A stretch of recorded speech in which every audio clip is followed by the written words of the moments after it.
Welcome, ladies and gentlemen, boys and girls, entities of the realm. I'm your host, Guildspire, and welcome to Champions of the Fog. I'm joined here today by Adamantly. How are you doing today? Doing great. I'm really excited about this matchup. These are the two top teams in A1 right now. And I think the two top teams in all of the A group in point differential. So there's a lot on the line here, and I'm really excited to see these teams play. Yeah, definitely gonna be very exciting. We've seen the plague go around, infecting the gens, trying to slow down the survivors' progression of the non-corrupted gens. That being said, we have not seen the survivor in a hot minute, and plague just kind of still looking around. So let's take a peek and see what the survivors are up to. We see Jake over in the corrupt zone. The Nia. What? Going No to shot. be playing a dangerous game of hide and seek with the plague, and it is seemingly working.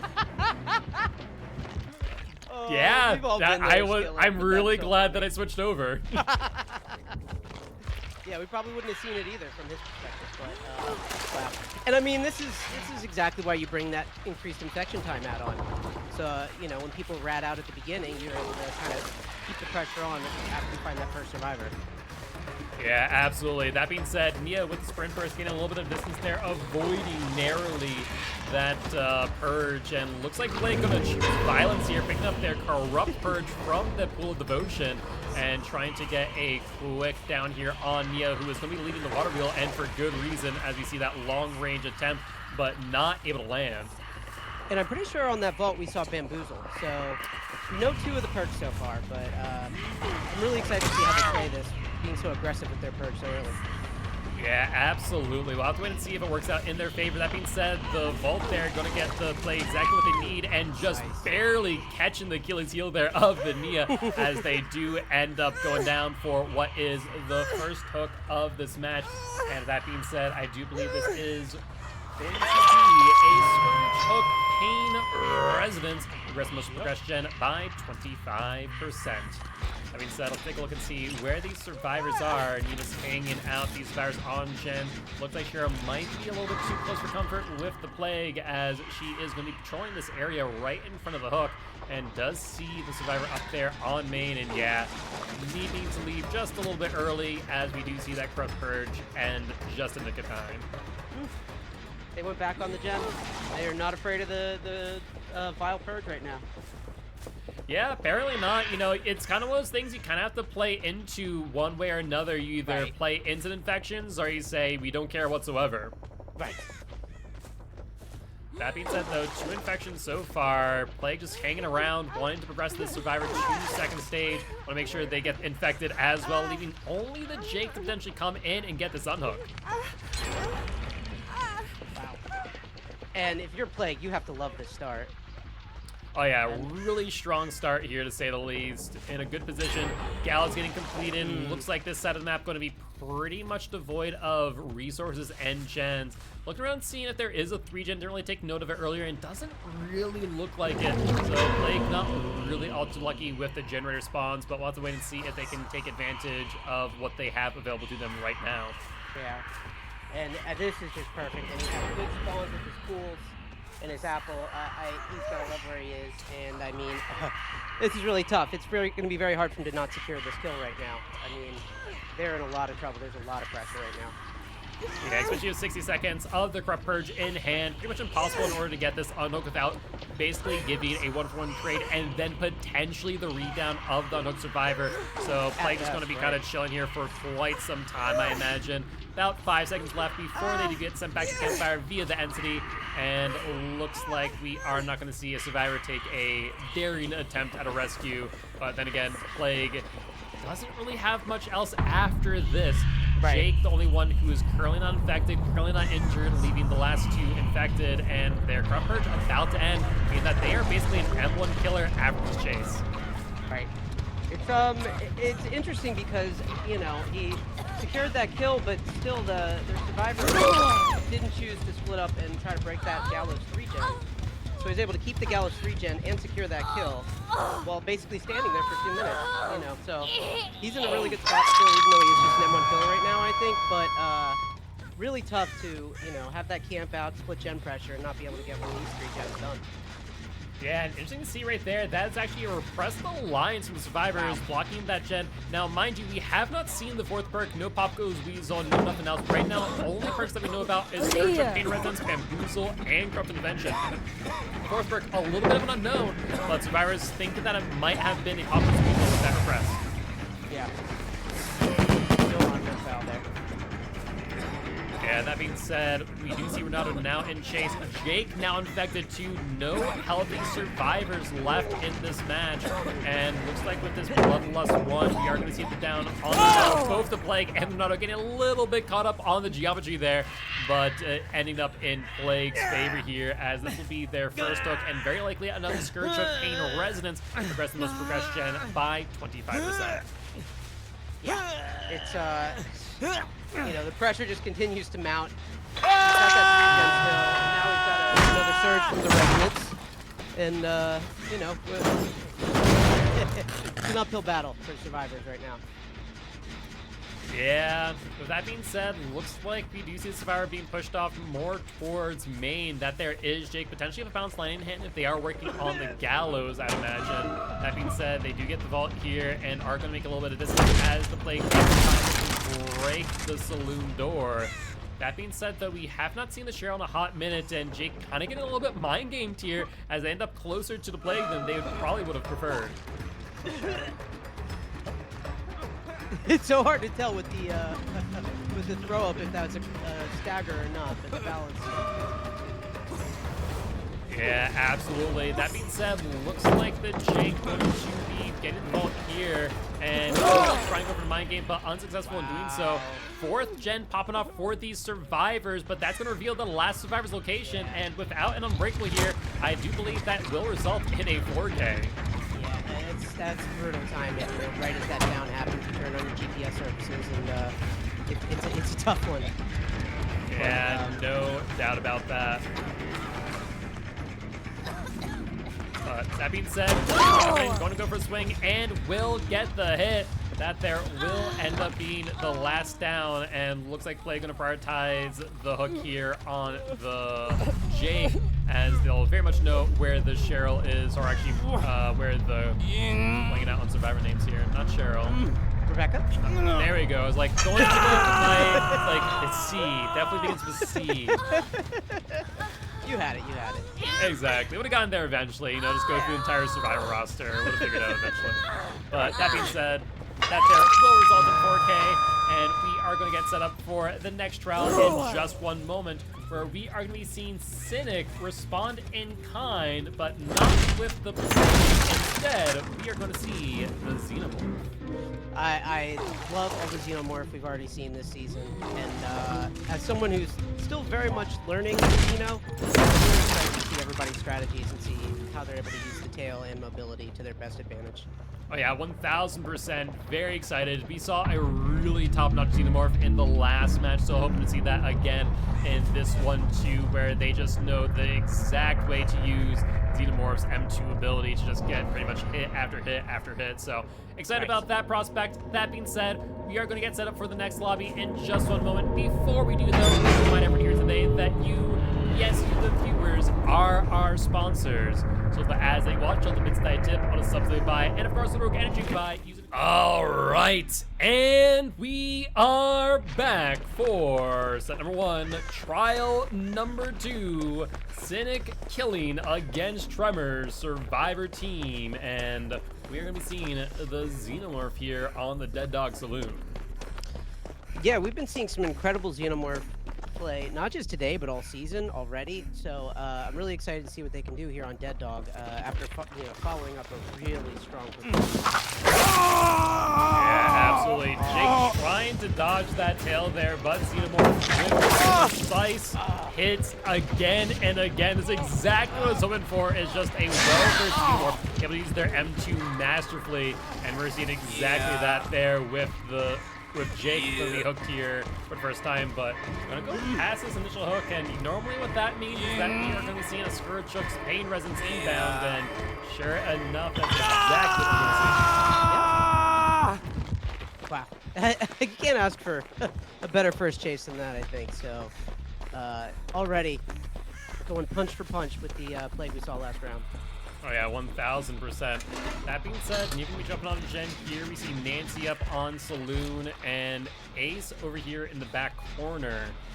The question is whether or not the Xenomorph is going to pressure anyone off the gens.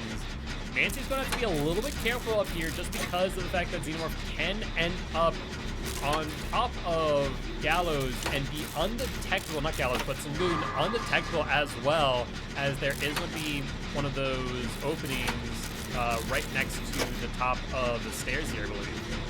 Right. You know, it's not just about the kill, you know. That verticality is really going to help. Yeah, 1000%. And now Xenomorph here going to be boxing in the Ace and the Jake, trying to take that hit there on the Ace, but unsuccessful in doing so. Looks like we'll see first gen popping off there over in Saloon. And looks like Zeno will take the Jag pallet, giving Ace a little bit of extra distance. Do you want to note that Ace is not leaving blood behind them? That is, in fact, a lucky break in the mix, as we will see Xenomorph run past the turret. They are going to have to break it in time and will successfully do so, retaining their crawler mode.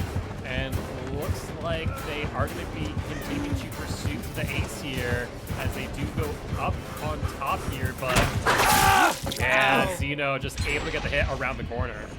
Game of inches. Wow. It's a huge down. You know, I'm sure Ace isn't too upset. Miles away from his teammates working on gens. And this is where Zeno's mobility, I assume, is going to come into play as well, but we'll see how they play it.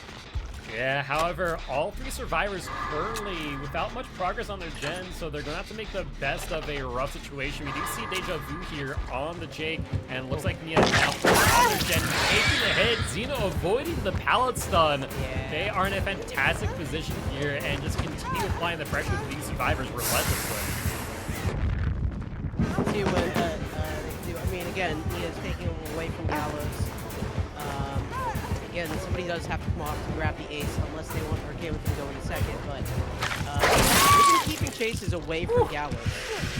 And Yeah, this they've guy's done. tail was disgusting. Yeah, seriously, the accuracy of the Xenomorph has been impeccable. We actually see them dropping Chase, going back for the Nancy, who we did see behind main, and looks like they are going to attempt for a potential talent here, but instead going to find the Nancy here. I imagine going to be able to get a quick hit, especially as Nancy getting caught on the generator, but not able to get the M2 hit. That's my entire Survivor career right there. I could not have felt playing more seriously than that. Yeah, absolutely, but Xeno going to be dropping Chase, going back for the slug up in main here, and looks like third gen going to be popping off, but other gens just aren't going to have a lot of progress here, especially as we are going to see another fresh hook here, which means another potential spiritual pain resonance. Yeah, it's tough because, I mean, this win condition was that only 3 gens could be finished. So, you know, you got to hook and get that Scourge Hook value there, but it's still going to be a tough win. You got the hook spread out, so you're probably not going to get someone out soon. It's tough. You got to find a way to snowball or apply a lot of pressure right now. Yeah, absolutely. That being said, Xeno going to be out on the prowl. Looks like they have found the Jake up on Gallows here. So no bounce landing from the Jake, meaning that they will not gain a lot of distance here. Xeno's M2 coming in. They will not out of crawler mode, I imagine, but yeah, Jake taking the injury nonetheless. What a tail! If it was second and one in that was it. My God, getting blazed by that fire. Yeah, that being said, being out of crawl mode, going to make the chase a little bit more difficult for the Xenomorph. We see these M1s coming in now, but not able to do much until crawler mode activates again. But Jake getting caught out here, going for the vault. Xeno not falling for any mind games here. Will end up down over the pallet. Yeah, he did it. No problem. He was still able to secure it down back there. The other 2 drones had been worked on. So this is just great chases, but is it too little too late? Yeah, we'll have to wait and see. We see a survivor over there in the back corner, working on that gen. No Scourge Rook, paid resins coming in, and looks like thinking about taking the move, but not entirely certain about it. Will get the kick. Looks like no pop goes the weasel there. Nia just hanging out. We see Nancy back on Gallows. And last but not least, Ace about finished with the Shinra here in the corner. If they do complete this, this will be the tie condition met, in which case they'll only need to complete one more generator thereafter. But looks like Zeno kind of just breaking some pallets. Yeah. I mean, I have to imagine they're gonna let him die. If they can tie right here, and then they've just got Gallows left. It's yeah, especially with bounce landing from the Nancy, they're just in a very strong position here, and looks like Zeno going to be dropping Chase instead, going for the tunnel on the Jake. Mia coming in for the body block, trying to extend the Chase, but another tail attack there. Yeah. Yeah, it's this team has played so well, been so coordinated, not put themselves in bad positions, and even though the Zeno has made some incredible plays, they've still been able to crank out gens. Yeah, absolutely. We do see Jake coming back in for the pickup, it would seem. Zeno out and about trying to see where these survivors are working on gens, but this will mean that we will see this pickup. It looks like Ace has been found and now in chase, but Zeno missing what could be their very first tail whip miss there. Oh my god, those backup boxes are real. Yeah, I mean, that's one thing that any killer with a ranged ability always needs to keep in mind. Yes. It is not about always aiming center mass on the survivor. It's about knowing that the hitbox trails behind a survivor while running. So you can get those really cheeky hits around corners and around obstacles like that, and Zeno definitely making good use of that. Yeah, he's absolutely incredible today. That being said, 2 stars on this gen here, about 50% on the way. Nia up on main. Looks like they will drop down and get the unhook here while their teammates are pushed off this generator. We do see the Xenomorph jumping through that hole there, try and see where these survivors are, but Yeah, you know, it really helps to get a survivor out, but he has no choice. He can't stay to secure these kills or he'll lose that gen and lose the game. yeah. So it's they're gonna stay up with 4 survivors, you know, for the foreseeable future, as long as they play it right. So it's a really tough spot to be in. Yeah, 1000%. I mean, all you really need to do here, just leave early, make sure you don't get caught out, no 2 taps, nothing like that, just really playing a patient game. We do see Ace now in chase, looks like they're over by main, and M1 coming in from the Xenomorph, trying to get a quick down. Realistically speaking, though, I want to say maybe this is probably their worst chase, as Ace has already been hooked twice. They really need to find the Nancy, get them down for a Scourge Hook. However, we're going to see the bit pop it up. Nia taking that hit there from the M1, and looks like we are going to see the chase continue on Ace. A little bit of aim there. An attempted hit there from the tail whip, but Jake went in for the body block.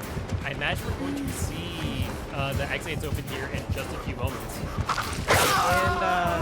And no it, I assume, with all the tail plays on the survivors. But, I would assume so. I think that would be a very safe bet. That being said, Ace trying to mind game here at the window. Xenomorph going to go for the crawl through. Only person who can take a body block is the Nancy, but they need to be careful. If Nancy goes down, that is upwards of 6 points, but Zeno threading the needle, getting a hit on the Ace. Gonna get the hit on the Nancy as well, and I imagine that is going to be a 3-man out here for Tremor, and they are going to walk away victorious here and set number 1. and I really cannot point to a single mistake the Xeno made. Not spread out the hook as much, but they played so well. It's really not something they did wrong, just how well the play was here. Yeah, I mean, realistically speaking, I think the biggest thing is just maybe a different choice in perks, but even then, I mean, they just didn't have a lot of time to make use of Pop Goes the Weasel and Eruption. All right, and we are back. This time with the rootin' tootin' shootin' cowboy himself, the Deathslinger, on the Azrael's resting place against Tremor's Survivor team. And we are kicking things off strong with Cynic needing to walk away victorious here in set number 2. Otherwise, we will not see a set number 3, and Tremor will walk away victorious. But what are your thoughts here on a Deathslinger versus Artist? Who has the advantage? This is a map that artists can really do well on. The lack of elevation, and just literally you can stand at middle map and control the whole map sometimes. But I've seen some good slingers do some disgusting things, so it's impossible to know till we see the games. But strong start in set 1 from Tremor. We'll see if they can keep it up and apply the pressure before they have to play artists in the next game. We'll have to wait and see. I mean, pretty much standard build that we're aware of so far. Bayshore Cigar, Warden's Keys, Corrupt Intervention. Other perks, still a little bit of a unknown so far. We did see scratch marks go back here. Deathslinger saw too, but just can't get a read on where the survivor went. Right. Based on some of the stealth plays we've seen today. It's another Nia, isn't it? Yeah, Nia once again just able to avoid the Slinger. We do see them raise the Redeemer though, and so they definitely know that someone is nearby. I believe this is the Zarina, who is just barely avoiding the Deathslinger, but will end up taking a hit there. That there is a sloppy Butcher getting revealed here, as they will be afflicted by the Mangled and the Hammer Status Effect as the first gen does go off. And we also see that his add-ons are Warden's Keys and Cigars, so reduce stun and faster reload. Yeah, I mean, honestly, it's the tried and true pairing. We do see additional scratch marks there. Survivor leaving a bit early and for good reason, not want to get hit by the Redeemer. One thing that I always love to point out, we saw the Zarina do expertly there, was listen for the Redeemer. A lot of survivors do miss out on those subtle sound cues where you can actually hear when the Redeemer is aimed down sight and aimed at you or you get hit. It just is really useful to pay attention to. We saw Zarina doing expertly there, but unable to stay upright for too much longer thereafter, as we do see a kick of the gen. But other than Sloppy getting revealed, the last 2 perks still a little bit of an unknown. No Pop Goes Weasel, no Eruption, no Overcharge, no nothing. Yeah, it's I was expecting a pop, but it's not what we have here, and I mean, I trust this Slinger already. He's 10 times better than me. It's dirty, so I'm excited to see how he controls the map. Yeah, the biggest thing that I'm always going to recommend, whether it be Slinger, whether it be Huntress, so on, it really comes down to that patience. Though we did see that potential shot there, almost able to hit the Nia on the corner, but not taking the shot instead, going to get the shot over the pallet. We do see that Bayshore Cigar come into play, where they do have that reduced fatigue and stun on that break, but opting to instead go back for the tunnel out. We did see blood and scratch marks here from the Zarina, so they are nearby, but second gen popping off here and trying to get the hit at the T-wall, but Zarina, once again, hearing that Redeemer dodging, going towards that window. Let's see how much time she can buy at this LT. I mean, jeez. I was gonna say how much time she can buy here, but she's running it so well, she's able to get to the next pallet. Yeah, but this one's going to be really difficult for her to make use of. We see that a gap there in the pallet, but getting the shot around the corner, moving away from that pallet as well, and getting the down. This here will be second hook here for Zarina, meaning that she is 1 stage away from being sent back to campfire via the entity. And looks like Slinger's just going to be, dragging her a little bit farther away, it seems. Seems like, yeah, his early plan is to hold this side of the map and keep the survivors as deep into it as possible, but he does lose a gen on this side of the map now. Yeah, now we're looking at a 2-2 split, so maybe the idea of holding a 3-gen was good in the moment, but now going to be a little bit more difficult to execute upon. We'll have to wait and see what this means for Deathslinger here, as they are 60 seconds away from securing a 1K, but I imagine we're going to see these gens pop off here in a moment. Let's take a look and see where we're at. Actually, only 1 survivor on gens right now, so things actually looking a little bit good for the Deathslinger here, potentially able to get a bit of a comeback. And this is one of those situations where that 110 movement speed starts to hurt. Once you've lost your 3-gen, having to patrol both sides, it feels pretty unfeasible. Yeah. But we'll see. I'm still a very big advocate for all 110 killers getting converted to 115 in some way, shape, or form. Like, maybe there's an argument where like things need to get rebalanced slightly if that were to happen, especially killers like Trickster, for example. Especially if it was during the PTB. But it's hard to say.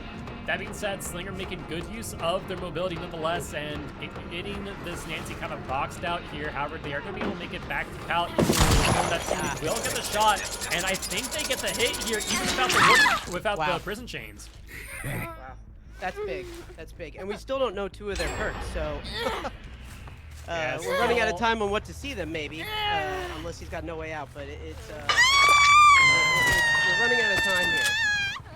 Well, I'll say the 3rd perk at the very least is in fact a Scourge Hook Pain Residence. Unfortunately for the Slinger, it looks like the Scourge Hooks just were not in their favor, as at least 2 hooks back here by main were not Scourge Hooks, and thus no Pain Residence on those Arena earlier. It's the pain of Scourge Hooks and Hexes. You never know what RNG you're gonna get. It's such a strong perk, but it can absolutely kill you when you get bad hooks. Yeah, I still would love something to where, like, if behavior were to code something in, like, a Scourge Hook cannot be within X amount of distance to another Scourge Hook, but a dangerous pickup here. He did hear that pallet drop, but Deathslinger able to swing out from underneath it just in the nick of time. This will be Serena sent back to campfire via the entity, though, means that Slinger might be able to get a decent result here, depending on the state of these gens. Let's take a quick look here. That was also Scourge Hook on Serena, the very last hook, so another 25% off the most progressed gen. We did see that gen regressing. And we hear this gen here next to the Nia pretty well progressed, and so you're trying to go for that shot there, but just narrowly missing. Wow. I don't know. It's not over yet. You got one out. Neither of those gens seem to be past 50%. He's able to get another down in his Scourge Hook. I think he's still very Yeah, I would tend to agree. That being said, Nia now in chase. We see the Redeemer aim outside. We hear it too, trying to cut them off at the door, but unable to get the hit. And going to go for that redrop pallet as well. A bit of a dangerous play here, going for the commitment on this chase with Nia, but if they get them down, I mean, like you said, that is a Scourge Hook. Right. It's I mean, that's the beauty of that perk, is you're somewhat able to leave your gens and still get pressure once you've gotten downs. But this is a long chase. Yeah, but ending it at the Z-wall. Let's wait and see if they end up getting the gen completely before now and then, or if they get to a Scourge Hook in the nick of time. I'm actually kind of curious to see what the gen progress is at. Oh, it is close, but just not close enough. And that there will be an adrenaline for the cage, just kind of casually walking out their sprint there. Speed. I think they call that power walking in DBD. Yeah, exactly. So. Exactly. But yeah, you know, it's been there as killer, where you're just kind of like hoping you make it to your Scourge Hook, and you're like, okay, it's gonna be a photo finish. And this time he ended up on the wrong side of the photo. But yeah, never say never. Never say never. Yeah, absolutely. That being said, do you want to point out something? We do, in fact, have a haste status effect, and all of you know what that means, or that is a no edit. And I'm sure he would have loved to have found the Kate there. As the healthy survivor, I'm sure she's going to go for the save now, is what he's thinking. So we'll see if he's able to snowball with the no-ed. I mean, this is a really interesting position right now, right? Because I don't think there is a exit gate. I guess there is. There is an exit gate over here on this side. I imagine it would be 99 by the gate. The question is where everyone is. Here, so you're just trying to keep them away. Just barely missing that hit there. No sign of the cake going for the pickup on the other side of the map, though. Looks like Slinger might cut their losses, though. Yeah, it's you know, it's not the worst totem spawn. You can kind of stay mid and keep an eye on everything, but eventually you have to commit to something. And it's hard to see at this point him coming out with more than a 2, maybe 3K max. So. Yeah, especially as we see Kate making the way over towards the other side. We did see that Nancy did have a pretty decent amount of progress there on the exit gate. So if they do get over there, it's very likely that we are going to see the exit gate open and the survivors escaping via the exit gates. We see the pickup on the Nancy. Yeah, trying to get boxed out here, but the Redeemer just barely missing. And looking like this will end up being a 2K here for Deathslinger and Cynic. Yeah, it seemed like they were comfortable with the 2K. They said, all right, you got your 2. Our artist is going to come up next. Just flew right past the no-ed and we're like, let's get the hell out of here. Yes, indeed. And with that being said, we are going to get set up for that next lobby here in just one moment with Tremor known as the artist. And it looks like they are going to need to beat a 2K7 hook. So we're talking about a 2K8 in order to walk away victorious here in set number 2 and the match overall. Otherwise, if Cynic is able to remain on top, we'll be going to a set number 3 with a mastermind mirror match. With that being said, before we do jump into that next lobby, we are going to go on a quick break. All right, and we are back for set number 2, trial number 4, Tremor killing his artist against Cynic's Survivor team. And Tremor, if I'm looking at the scorecard right here, is going to need a 2K8 hook in order to secure victory here in trial number 4. And I think that's an important distinction, the fact that it was not just a 2K6. It wasn't just camp someone out to death on first hook, get a no-ed hook, camp them out. That extra hook, I think, can make a big difference in how the artists will play this and what they have to do to play it. A 1,000% no ifs, ands, or buts about that. That being said, Nia now in Chase Star is currently injured. I imagine we see that Diacro set up there, but Nia's going to hold nothing for dear life. You see that Diacro flight path just a little bit short though, as they do make their way towards the shack. And no, gonna take a bit of a detour here. It's, you know, it's so easy to mind game yourself. If you're trying to avoid birds, hold W, you can get yourself into trouble. Trevor's zoning power can be so strong. You see the yeah, absolutely. Yeah, that Nia did not see that flight path whatsoever. And Survivors, though, not wasting any time. First gen popping off for them. We do see what looks like a bit of a heal here, but Agitation coming in strong and potentially interrupting. Nancy trying to get in for the body block, but I didn't think the hit would have mattered. But now Survivors in a bit of a dire situation as these Dire Crows definitely closing in on them. Yeah, this is where artists can really succeed on this map, is you can apply, you can just be a pain to everybody. You stand at mid like this is a good spot to be in for her, I think. Yeah, 1,000%.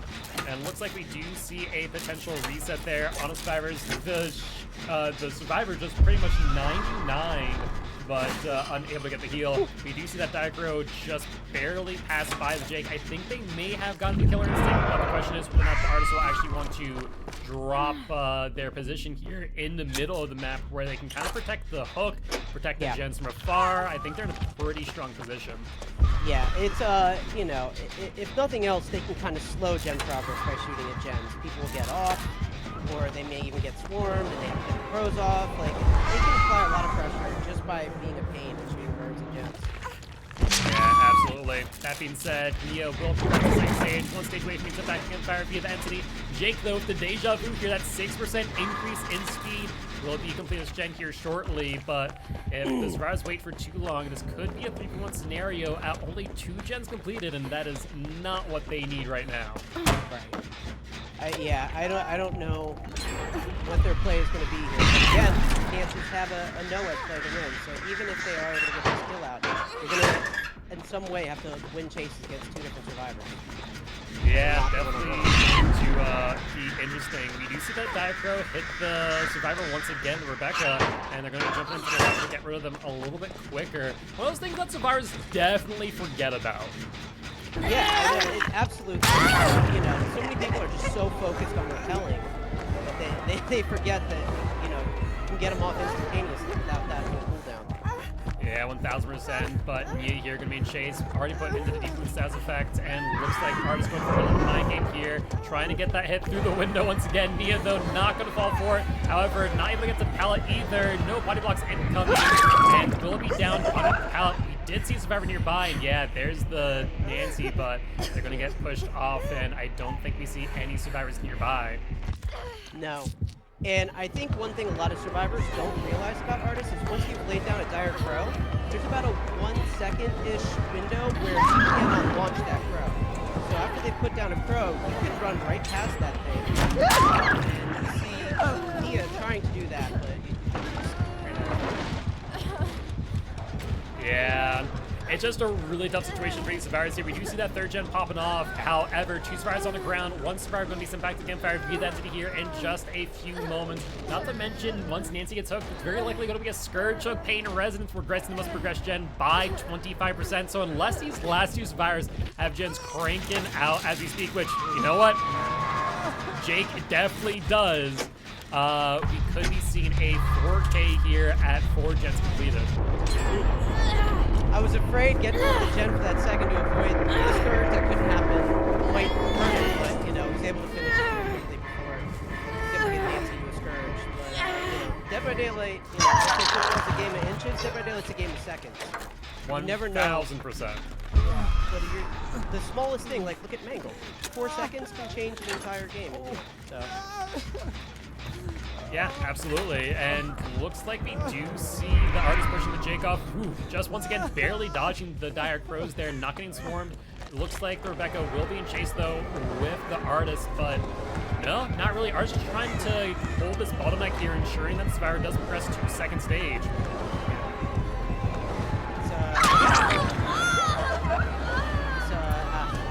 This is a tough spot to be in. I mean, it's almost like there has to be some temptation to just let them confirm that hook and for the survivor just get out with 2 man without giving them fresh hook on someone else. But we're already in chase with Rebecca here. Yeah, I mean, realistically speaking, as we said before, the win condition here is going to be a 2K8 hook. Right now, we're looking more and more like we're about to hit that 2K. They just need 1 additional hook on Rebecca or Jake. So I think as the artist currently stands, I think we're looking at a win here for Tremor, but as per usual, do not want to make any calls before the NP sings. That being said, an amazing snipe there by the Dire Crows. We still see Jake there on that gen, jumping off a little bit early to try and avoid the artist, but without a unbreakable here, it's looking like this will be Tremor closing things out.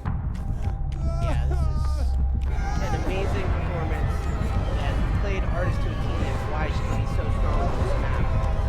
Yeah, 1000%. Really remarkable performance. That being said, Jake gonna go down. No balanced landing there, unfortunately. And Agitation gonna be coming in to bring Jake just a little bit faster to this hook. And with that, congratulations to Tremor, walking away victorious here in set number 2. Yeah, what a performance by Tremor on both sides. And who just Killer Games could not have been better. I really can't point to any mistakes that were made, and really remarkable gameplay from both teams in general. Yeah, absolutely. And looks like artists will find the Rebecca here in their runs of pain, and this here will close it out for certain. The entity has sang, and it sings the praises of Tremor, as they are very happy with the performance of this artist. And with that being said, folks, that there is going to end our matches for today. Thank you all for joining us as we sit here hanging out with these 2 survivors for just a short while. And while we are, I want to say thank you to my co-host, Adamantly. Thank you much for joining me today. And where can everyone find you next time you go live? Of course, my pleasure. I will be live tomorrow's Monday, 7 p.m. Eastern, continuing my win streak on Sadaka. We're at 34 wins in a row. And if I'm able to get 50 tomorrow, I'm going to do a 24-hour stream on Friday. It's going to try and be an absolute madness. Yeah, absolutely. Good luck with that. Wish you the best of luck. Hopefully that is supporting it as well. So everyone, if you haven't already, please make sure to stop on by, say hi, and hit that follow button. That way you can support them too in their endeavor to hitting, as you said, you're aiming for 50? I'm going to aim for 50 to start. If I get there, we'll keep going. The goalpost will keep moving. But 50 for Monday. We'll play 16. All right. So definitely looking forward to that. And with that being said, thank you all as well for joining us today. As you, the viewers, are our sponsors. So that as they watch the bits that take something by, and of course all the room energy you buy using the code COTF supports Jim the following prize both for Group A and Group B. And of course, for those of you over on YouTube, you can support us as well by hitting that subscribe button and notification bell as well.